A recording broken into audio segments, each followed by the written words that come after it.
Hi, welcome back to my channel. Today I thought I'd do a video on how to get motivational and get out of a reading slump. I recently got back into reading, but I had a really bit of a slump over Christmas. I just thought I'd share a few tips on what helped me get back into reading.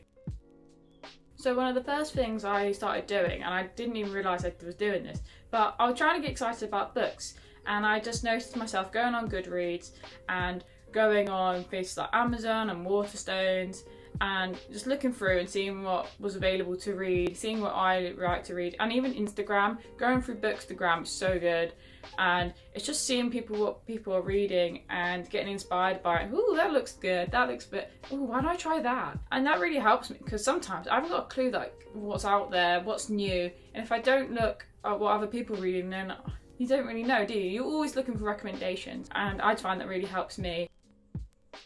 Another thing I do to try and get inspiration about books to read is look at Booktube. So basically what you're watching now, obviously, you're obviously trying to get inspiration as well. So yeah, I do the same, and I have my favourites, people like Haley and Bookland, A Clockwork Reader, Emma Books.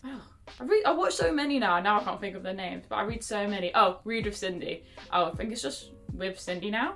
Oh, she's hilarious. I actually was at the gym before lockdown, obviously, and I was watching a video on my headphones, and I couldn't stop laughing, and I think people thought I was weird. Well, people think I'm weird anyway, but I must look really weird because I'm just laughing while I'm doing this with my legs. You can't see my legs.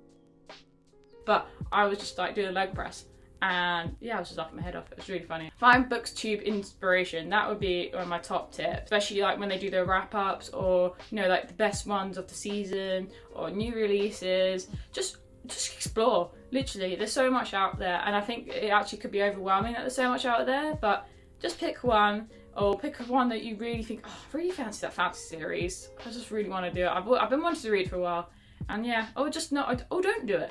The thing is about this inspiration and motivation to read is sometimes you just can't be bothered, and you just can't, I don't know what, you can just put it off. It's like procrastinating for a run or something. You just don't want to do it. And I just find you do it when you want to do it, and that's that. But I think you know when it's right for you, but it's doing these little things that can sometimes help you. One of the best things about watching people on YouTube is just finding so many people, and they have so many varied tastes. And you might not like what I like, but I might not like what they like, and you might not like what they like, but however that works. But but basically, there's so many people to follow out there, like me. Please follow me. I only have 6 subscribers. No, I'm joking, that's fine. I don't really care if people follow me or not. The YouTube's great because there's so many different people to follow out there who have different opinions, different likes, different dislikes, that there's always an option out there for you, and there's always a different opinion. And if there isn't an opinion, make your own. Find your own thing. This is a good way to know what's the gap there for you, what you might like that no one else is talking about. Find that, and that's inspiration in itself and motivation. One of the best things to come out of 2020 was definitely finding out that my library had an app. I just thought they were online, and I thought you could pick up. I saw the ebook option, but I don't know why. I just couldn't work out how to join it. But anyway, one time I was at the library, I was talking to the people in there, and they're really nice. And they said, "Oh, you got to get this app called Audiobooks." I don't know if Audiobooks is everywhere, and I'm sure wherever you are in the world, there will be a different form of app for that library. But in the UK, I'm on Audiobooks basically, and it's just what my local library's with. And it's great because I could get ebooks and audiobooks. This has been one of the best things, because sometimes I like going to the library to explore and just seeing books and just go, "Ooh, that's nice, I'll just pick that off the shelf." But other times I'm so happy to see "Oh, that book's available now, I can just download it right now, I don't have to go anywhere, I don't have to pay any money for it." And that's the best bit about the library app, is it's free, and it will show you so many options that you wouldn't have thought of reading before. I think I read, what did I read? I don't know. So getting on a library app is great because one, it's free, and two, it shows you so many options that you probably wouldn't have thought of before, and you can just find. I obviously can't count. I don't know what number I'm on. Also, one of the best things about getting the library app was getting the audiobooks. And I never really liked the idea of getting a subscription because I don't know whether I'm going to like these audiobooks and want to keep them. I'm very much I don't really listen to audiobooks because the things I would want to listen to, I probably wouldn't want to reread again, re-listen to in a very long time. And especially, and I think it just depends on the story. Like, the thing with me is because I'm dyslexic, I need absolute silence to work, so I can't have anything on in the background. If I've got an audiobook, let's say about a fantasy novel in the background, and I'm doing my work at the same time, I will not take any of that in. And I also won't do my work properly. Just walking around the house and just listening to an audiobook, I have to be doing, if I'm doing something, again, I'm not concentrating on what I'm listening to. So audiobooks I've just never really been into, but because I got the library app and they were free, I thought, oh, why not? And I actually worked out that I absolutely love listening to audiobooks on walks, because I love podcasts, but getting an audiobook just means having another option. So I'm currently listening to my audiobook. It's Dolly Alderton's Everything I Know About Love, and it's really good. I must look like a complete weirdo though. I try to go on a 5k walk every day. Obviously not that successful, but I do it most days. And yeah, I just look really weird because I start laughing when people walk by, because it's just that funny. But yeah, see, audiobooks got me out, got me motivated, and I can just listen to it all by myself, and no one else, I don't really care if I look weird, because they don't know what I'm listening to. So audiobooks are great. They get you out, they get you listening to something, and it's another way to digest something in another person's voice, which sounds better than your voice. So my next motivational reading tip would be find a book that is really short, or something you've been wanting to read for a really long time, or maybe something like a childhood book, because I picked up an Alex Rider book. So the Alex Rider series is about a British boy who's taken out of school by MI6 to solve all the missions that they need to stop the world from being destroyed by some evil guy. That's a good point. There's not actually been any evil women. Like, not really, not one that's in charge of the whole operation. There's only side characters. It's a good point to make, guys. See, I wouldn't have thought about that when I was younger, but now I'm 25. I worked that one out. But yeah, so I picked up a book that I've been wanting to read for a while from the series, because when I was younger, it wasn't around, and then I grew up and they came out, and I knew about them, but I didn't read them, obviously. So using my library app, I found the book Russian Roulette, and I absolutely loved it. So good. Here it is. I don't know if you see it. Yeah, Russian Roulette. This was the perfect childhood read.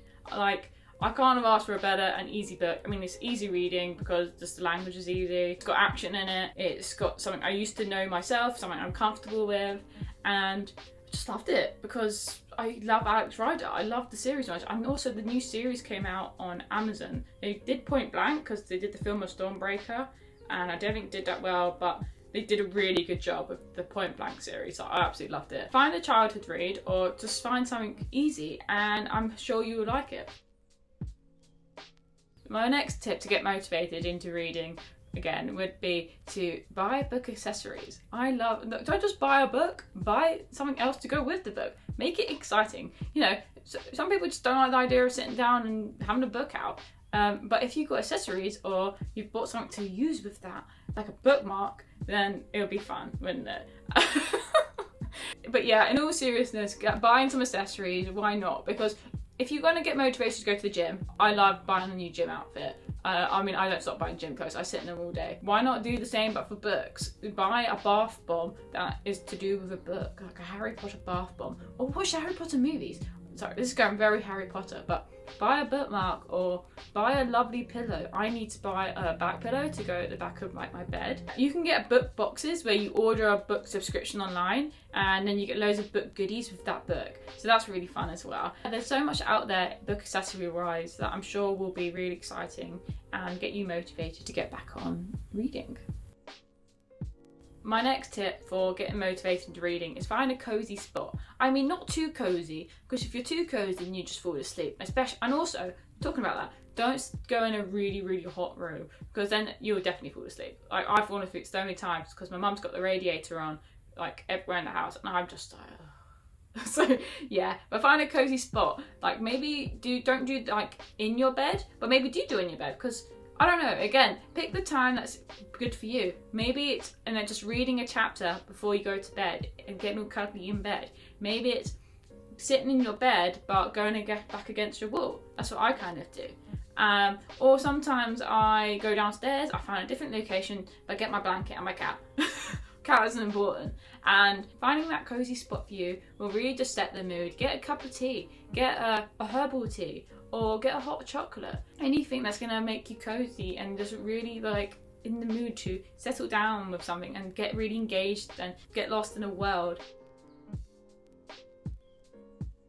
For my last and final tip, I would definitely say set a reading goal if it's right for you. Don't set a goal if it doesn't make sense for you and you just don't bother to stick to them. Goal setting needs to be something you know you're going to do, but also challenge yourself. Sometimes I set challenges for myself and I know I'm not going to do them because I'm not motivated to do them. So challenges aren't for everyone. It's the same with going to the gym. Some people don't want to go to the gym and don't want a challenge because they know they're not going to do a challenge.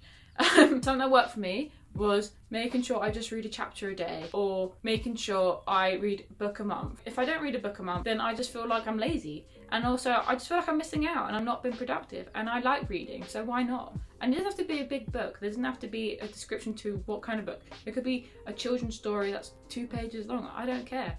It's just getting yourself to take something in. Set a challenge for maybe the year overall, or set a monthly, or just set it small and then get bigger as you go along and you feel more comfortable that you're going to reach a certain goal. But also challenge yourself and push yourself, because why not? So that's it. That's all I could think of for everything that helped me recently get back into reading this new year. I hope they work for you. If not, just try some other things. I don't know, maybe watch another video on YouTube. But I think they're really good. They're just very small things. They're not, and I don't take much effort, which is the bonus and the best thing about them. I hope they help, and I'll see you in the next video. Bye!